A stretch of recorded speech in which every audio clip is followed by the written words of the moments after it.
Welcome to the 2021 Seoul Biennale of Architecture and Urbanism Crossroads Conversations. Hosted by Choon Choi and Jeffrey S. Nesbit, Crossroads Conversations expands upon the Guest Cities Forum and provides a more intimate setting to examine pressing questions centered around design discourse, environmental research, and the status of our profession. In this mini-series, we invite leading designers, architects, and urbanists from around the world to discuss contemporary topics across architecture, landscape, and society. Welcome.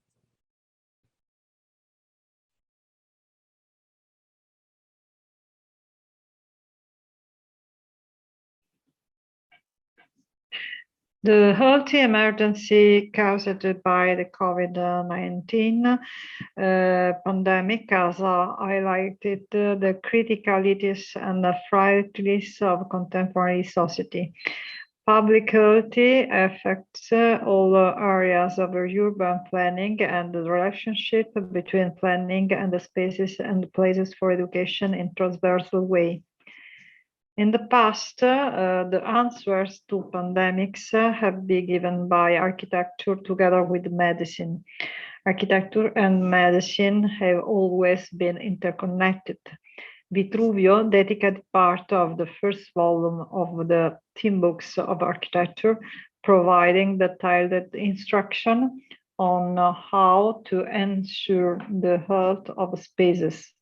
Leonardo da Vinci's sketch featured architectural cuts along with anatomical study of the human body. Beatrice Colomino reminds us the obsession with the tuberculosis gave rise to the characteristics of modern and rationalist architecture of the early 20th century. For the 19th century, tuberculosis was believed to be a genetic disease, and it was not until 1884 that Robert Koch revealed that the disease was caused by an infectious agent.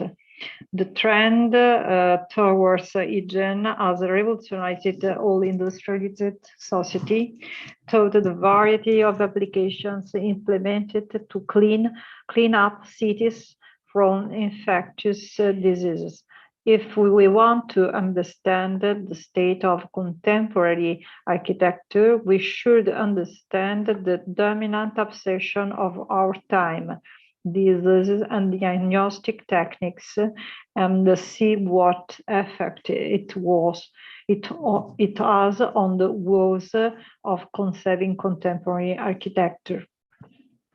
Medicine, architecture, urban planning, but also school hygiene have participated in the implementation of a social reform project to prevent epidemics. In the 19th century, tuberculosis gripped Europe was a widely spread disease and was the leading cause of death of the 20th century. The disease of tuberculosis affected everyone indifferently, but the great urban realities from the 19th century were most affected to a disorderly and poorly maintained building agglomeration, the first working class suburbs. The prevention and treatment of tuberculosis was a necessary essential for the ruling classes at all levels.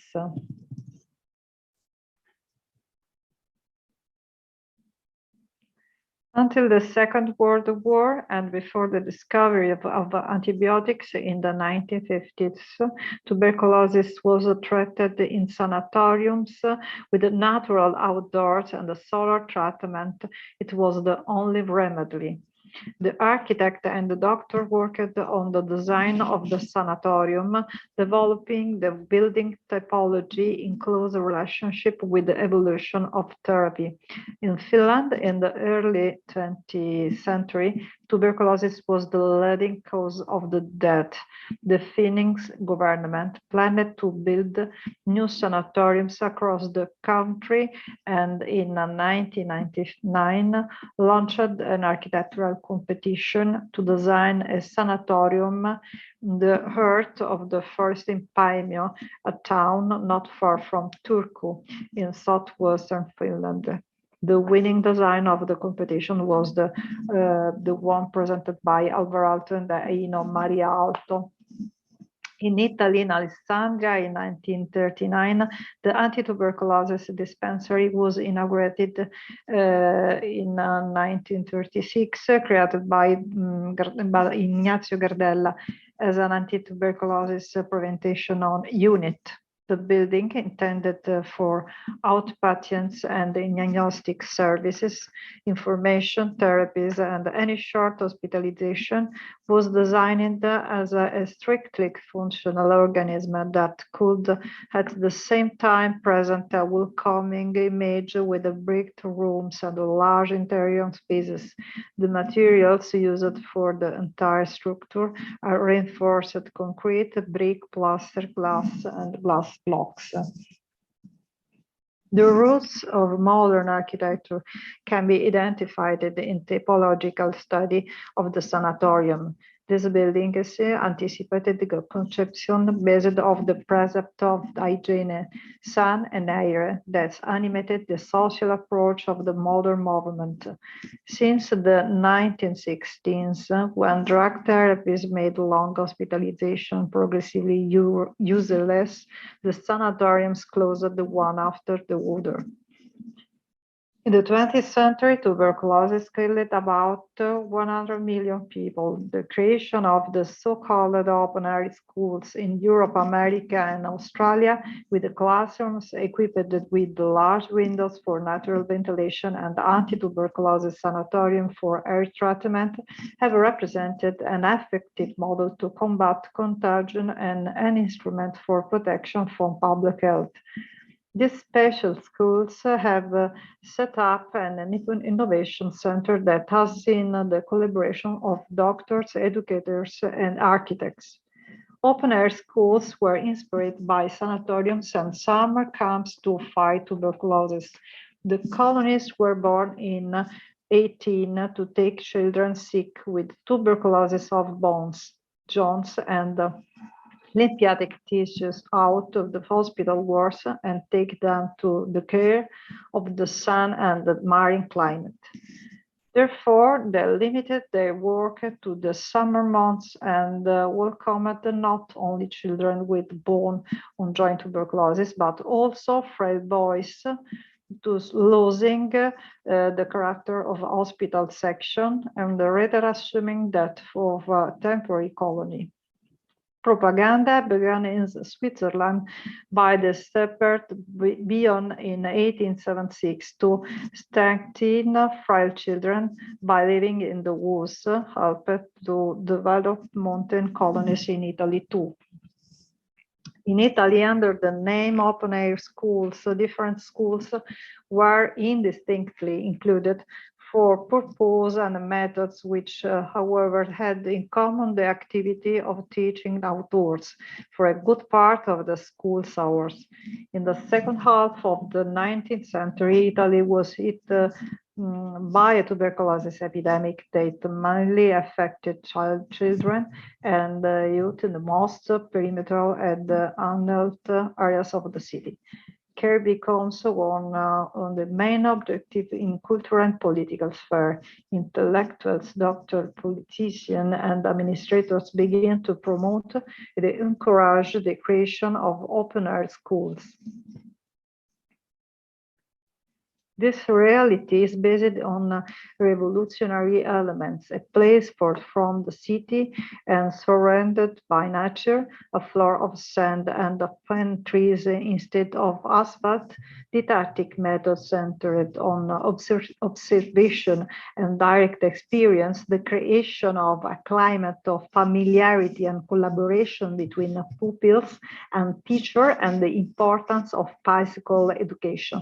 The first outdoor schools initially functioned under tents made available by the Red Cross and furnished with the school supplies by municipality. Later, they were replaced by wooden pavilions open on sites.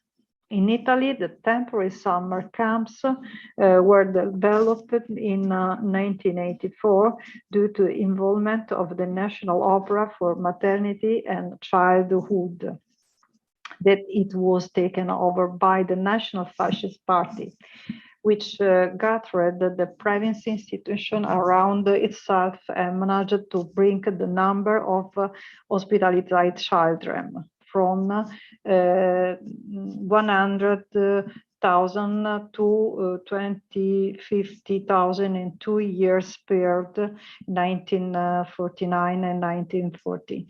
Starting from 1845 and up to the first decades of the 20th century, heliotherapy institutes, marine and mountain hospices, cooperative marine colonies were built. During fascism, in addition to health function, these colonies also assumed an educational and propaganda function with the birth of the DIL, Italian Youth of the Littorio. In 1937, the Fascist Party achieved the goal of controlling the entirety of the colonies. In 1936, the Ministry of the Interior registered 3,021 buildings used as a climatic colony of 55 permanent colonies, 16 temporary, and 3,165 daytime. The aims pursued by fascism toward climate assistance to make the Italian stock healthier and more robust. At the end of the war conflict, after the economic boom, they were abandoned. With a deeply social purpose, the first outdoor schools were intended to provide education to sick or convalescent children from disadvantaged urban environments. Outdoor schools have varied in location and shape. Establishment in forest near Berlin or on the sea in Catalonia, on the roof of a building in downtown Chicago and Stockholm, in vast parks in London. Starting in the 1920s, not only architects took part in the moment, but an international committee was also formed to coordinate all outdoor schools. The involvement of architects, public institutions, of private benefactors strengthened the movement. Initially intended for children with tuberculosis, this school subsequently opened up to children with the cycle of mental disability, then to a lesser extent to healthy children.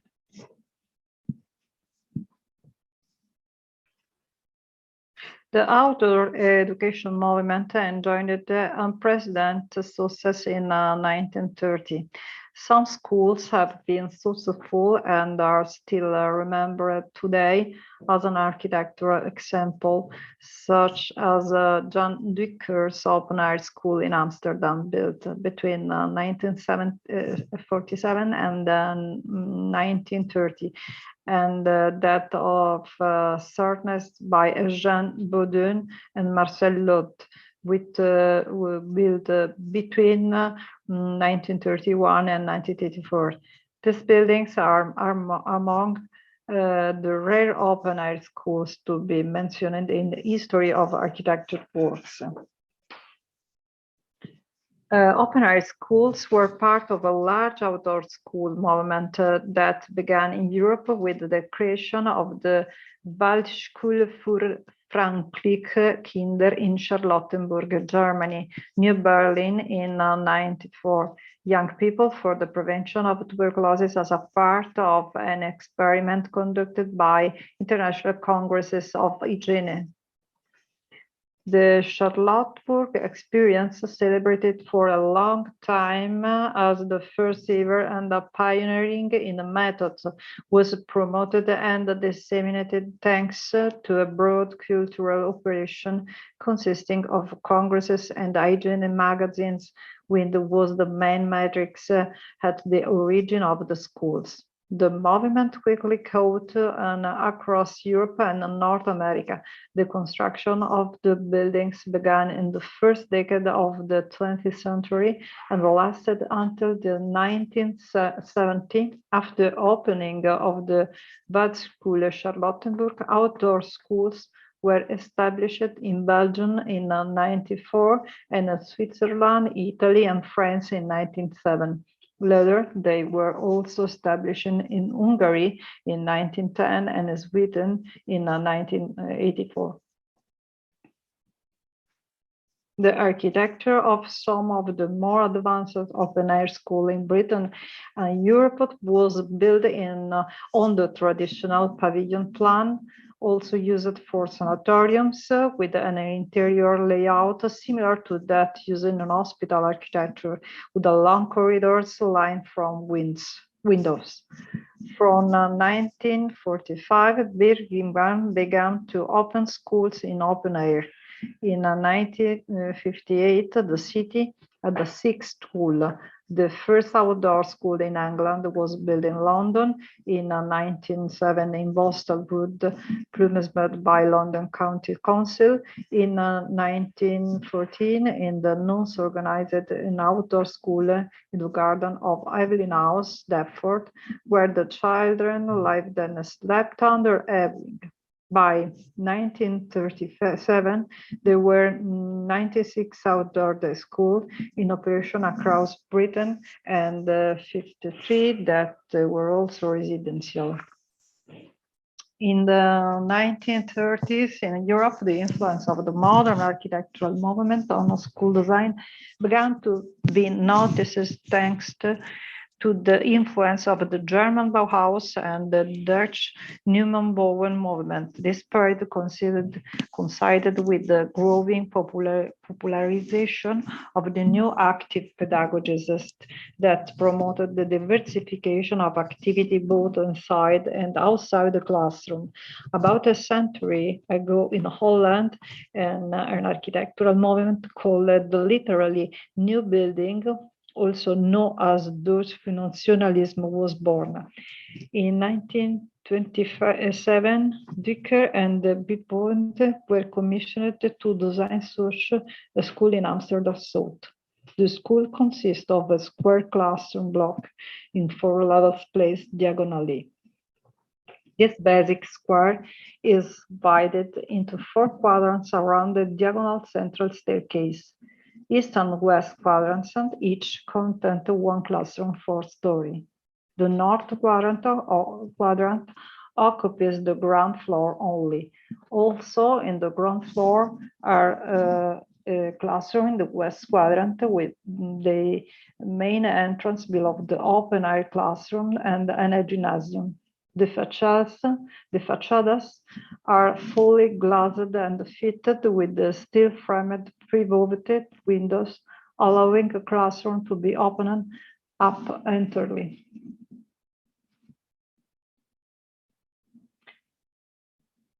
L'école de plein air de Sournest, built by architects Eugène Boudin and Marcin Lode, is a rich festival of the city. Sindanko has functioned from 1935 to 1996. The school opened in 1935. The French print of the time presenting it as the modern school more of the world and the talks like to paradise for unfortunately children, where frail children trained parrot-like by growing their muscles. And he grasped the benefit of his pedagogy. Healthier pupils, better academic results. The main buildings is due to piano length 200 meters and to the shape of the arc of the circle and collegiate to 8 pavilions. Surrounded by a park, there are also linked between the park by tunnels. Each pavilion is halted on the ground, and the parrot terrace can be used as a solarium. Teachers could they carry out the lesson in the garden or on the rooftops, depending on the sun. Could be shaped. Each pavilion has 3 glass walls, which open like an accommodation. In front of the factory is a huge terrestrial globe, 5 meters diameter.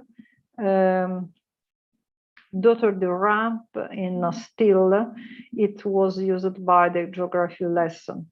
For too many internal school and children, use only ramps, no stairs, but will avoid excessively spacing the joints. The furniture is also suitable, such as aluminum and wood desk chairs and the aluminum beds, on which the surface will be placed with a cotton sheet. Originally destined for children with pre-tuberculosis and fragile health, the school was open to other physical disabilities during the Second World War. Sant'Elia Kindergarten, designed and built by Giuseppe Terragni in common between 1934 and 1937, was actually born as a prototype of the new fascist school, as it was defined in the Specialized magazine for the period, which presented the kindergarten as a prototype of the new Italian school, underlining the typological and functional innovation for the work. The school features the characters of the open-air school, the functional organization around the courtyard, the solarium roof accessible via ramp, the gazetted gallery of the atrium opening on the portico. The building is isolated from the context. Terragni supports the most up-to-date pedagogical theories. The space flow seamlessly between the different environments. The configuration of the classroom is redefined by folding walls, dividing wardrobes and low visual continuity, while the transparency of the surface windows that bring air and the light into the building allow a visual connection with the garden. The glass walls, the ribbon window, the facade, the independent structure are all common features in modern European architecture, as used by Terragni in a personal way, studying the work of Le Corbusier, Mies van der Rohe, Gropius, and Steele. After the Second World War, tuberculosis was eradicated and overall hygienic condition improved following the spread of antibiotic treatment. The usefulness of outdoor school education was questioned, and gradually schools lost their original purpose, but they were a useful tool for the modernization of country and in addressing the hygienic and educational needs of a worker child population. And Marie Châtelet speaks of a fruitful failure that has made it possible to rethink school architecture and educational programs as a whole, whose foundations are those of the hygienic and naturalist movement. Outdoor schools have made an important contribution to the development of better ventilated and better lit school buildings by offering new techniques and materials. Finally, they helped develop a medical school that inspired a policy in their public hygiene, education, and recreation program. The pandemic emergency invites us to reflect on the new concept of being and the challenges in an urgent and innovative way, even those called to design spaces and times of living in public space as well as in home. We now live in an almost permanent state of emergency, terrorism, pandemics, climate change, social conflict. We should increasingly start from an architecture that interacts and supports medicine economics. A rigid management of the territory does not allow the fine effective answer to deal with emergency situation. We know that these pandemics will not be the last. We know that in the last century, starting from 1918, that have been 12 pandemics and the viral pandemics.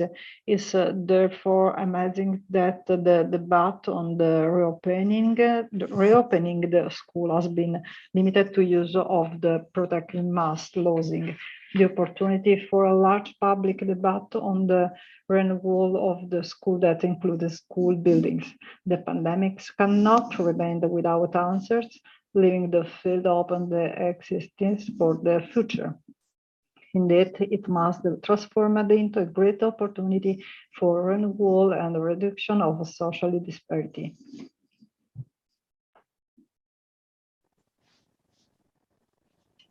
So thank you, Eleonora, for a fantastic lecture. There's lots we can discuss.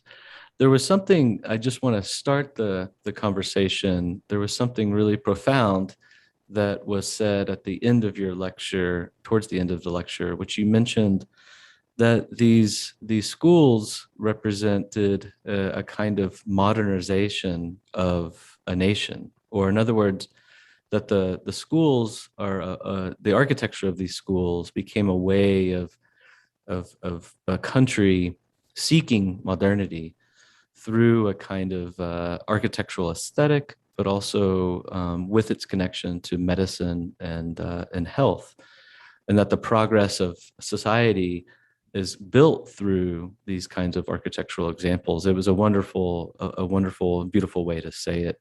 So I guess my first question to enter into the conversation would be, how would you define perhaps a healthy building, or more specifically, a healthy school?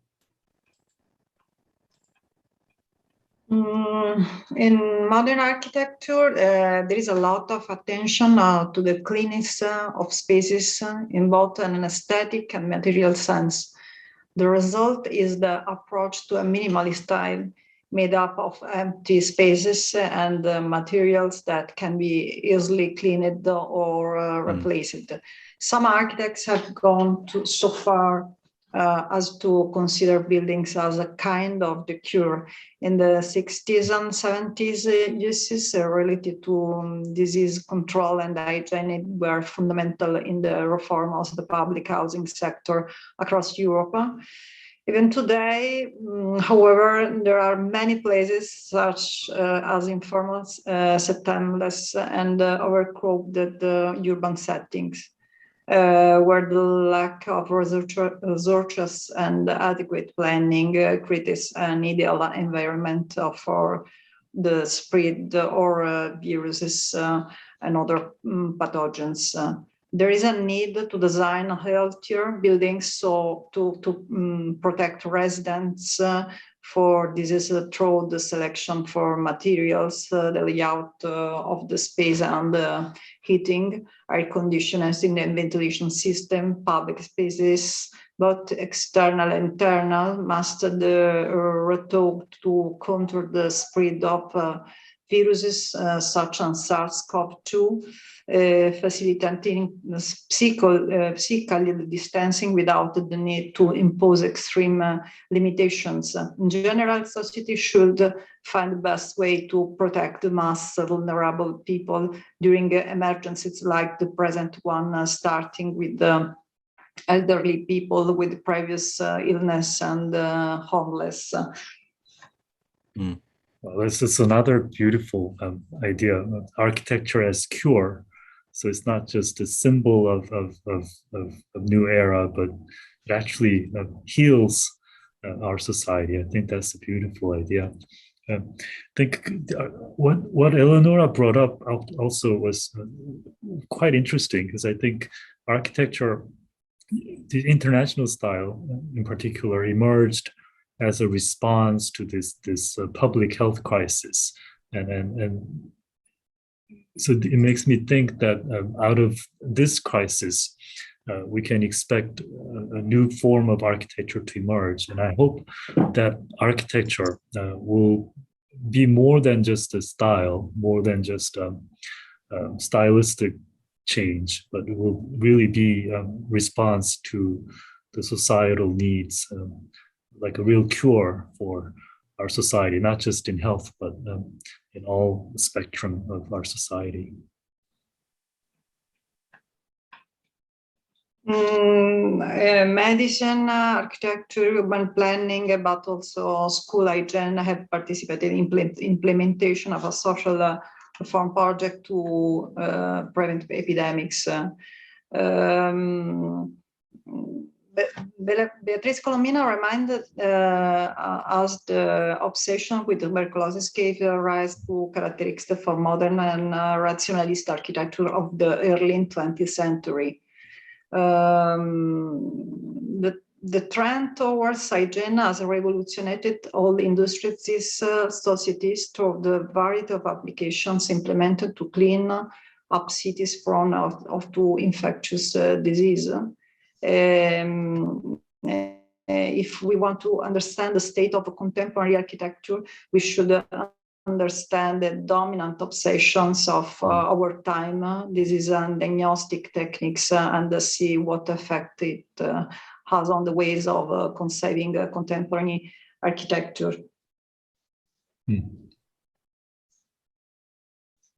I like this idea of the carefulness of the dominance of obsession, and these terms are powerful because they all of a sudden reveal both the conditions for which certain architecture emerges, whether it's a form of healthy or a way of healthy protection of people, but also a form of politics that are perhaps underlying this the topic. So I appreciate the lecture and the topic very much.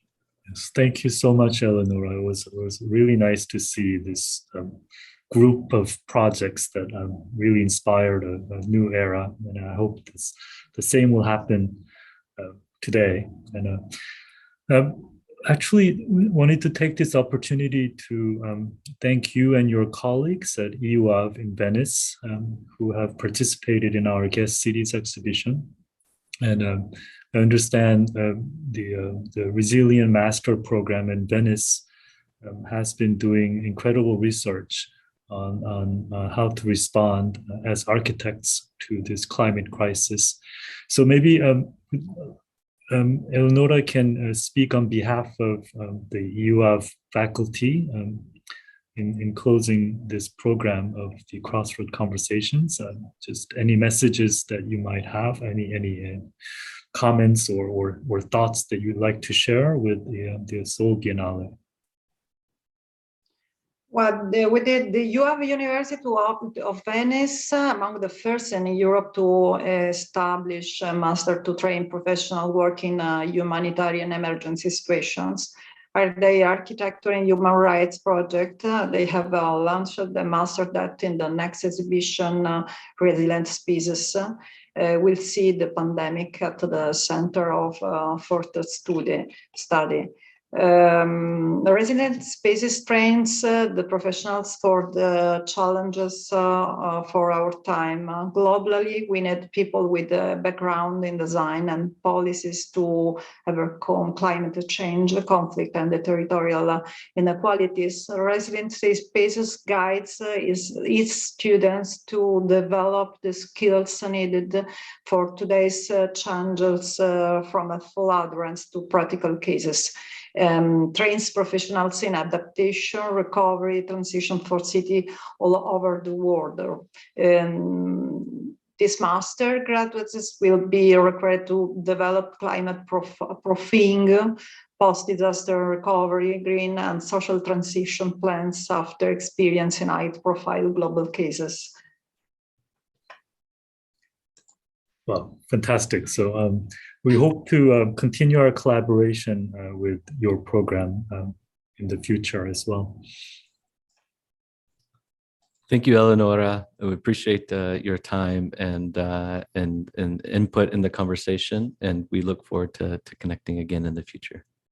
Thank you for the invitation. I believe that the theme of the Biennale is absolutely pertinent and of a great interest. And I believe that the way in which it's unfolding at a distance with the visitors can have its interest and can be a starting point for future reflections. Wonderful. Thank you very much. Thank you. Bye-bye.